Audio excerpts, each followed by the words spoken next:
Let's check out Rizza Islam real quick. This was interesting. Like that price up? Yeah. Can't nobody else get this. You know, you need to watch an old video called How to Sell to the Negro. They did a video instructing stores on how to sell to the Negro. They said, make him feel like he's exclusive. Make him happy about it. Just real quick, I think he's saying they. So I don't know what the whole conversation was like. I've only seen this clip. He keeps saying they in reference to selling the Negro. It's not they, it's John H. Johnson. And this is one flaw I thought immediately of in the framing of this.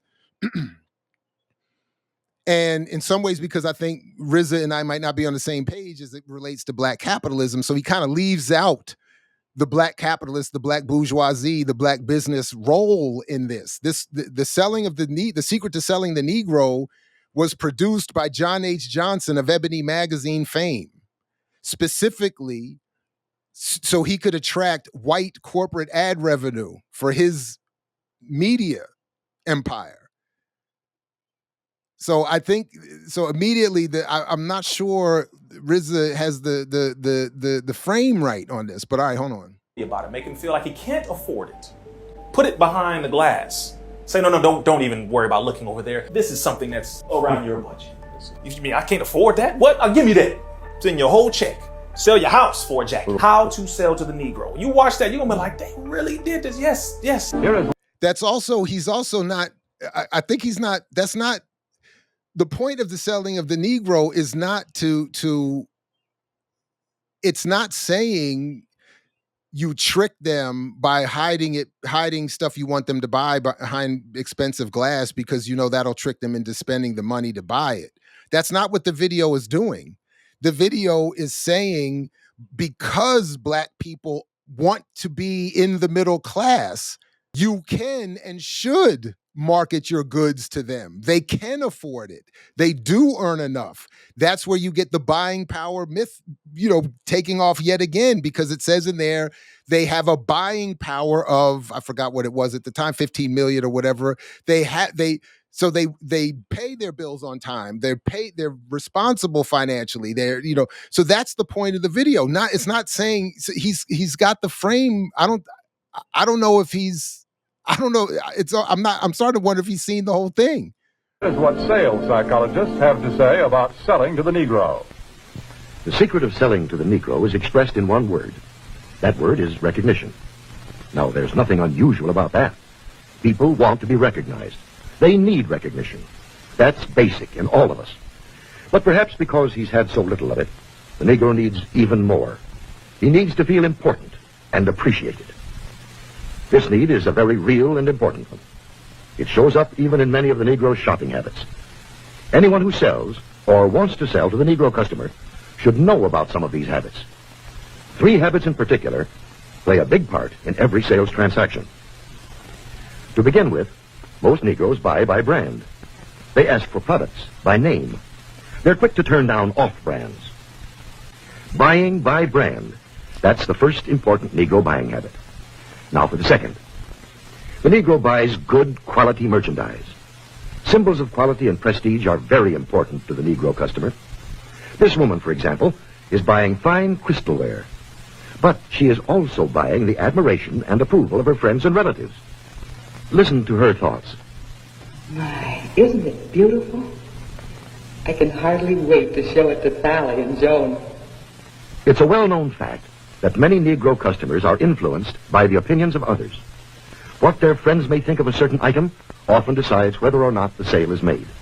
So remember, the Negro buys quality merchandise. That's the second important point. And here's the third thing to remember when selling to a Negro customer. When he specifically asks for one thing, don't try to sell him something else. Don't try to switch him at the point of sale. If you do, he'll probably react something like this. Doesn't he think I've got the money to pay for it? The Negro resents being offered a substitute. He wants to be sold on quality, not price. The Negro buys by brand, he buys quality, and he doesn't like to be switched at point of sale. These are the keys to selling the Negro customer. According to leading researchers, in proportion to population and income, Negroes buy more quality products than any other comparable United States group. They were very serious. Why? Because it works. Don't get mad at me. Get mad at yourself for buying. And we are the top consumers. See, he's saying it, but again, he's missing the point. It's not being done to trick black people into spending more money. It's being done. The point of the video is to show that black people have the money that these businesses can expect to collect if they advertise with black media. They'll get these black consumers. And then he's trying to teach, that is John H. Johnson is trying to teach this white corporate world how to treat the black consumer once they show up to buy the product. It's not to, it's I think Islam has sort of missed the point here in focusing on this idea that black people are being tricked, and it's the point is John H. Johnson is saying black people now have the money, want to buy name brands, that is the name brands that you can advertise in my newspapers and my magazines and whatever, and they can afford it and they'll buy it. So don't treat them like second-class citizens who can't afford it. They have the money and they want to do it. There's no trick needed. John H. Johnson is offering up the black community as an aspirational middle class post World War II non-threat, non-civil rights, non-black power community. So why do we spend so much? We spend so much because this is a 70% consumer-based economy. Everybody spends so much. If we don't spend so much, the economy crashes, and the black people who have jobs in this economy lose those jobs. So again, the issue is pending revolution. Don't blame people for consuming. Fight for more of the wealth that is produced by the consumption. And what do you sacrifice? Calm,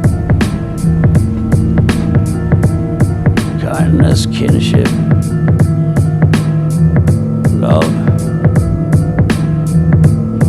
I've given up all chance at inner peace. I made my mind a sunless space. I share my dreams with ghosts. I wake up every day to an equation I wrote 15 years ago for which there's only one conclusion. I'm damned for what I do. My anger, my ego, my unwillingness to yield, my eagerness to fight, that set me on a path from which there's no escape. I yearn to be a savior against injustice without contemplating the cost, and by the time I look down, there's no longer any ground beneath my feet. What is my sacrifice? I'm condemned to use the tools of my enemy to defeat them. I burn my decency for someone else's future. I burn my life to make a sunrise that I know I'll never see. Now, the ego that started this fight will never have a mirror or an audience or the light of gratitude. So what do I sacrifice? Everything, everything, everything, everything. I mix what I like, what I like, what I like, what I like, what I like.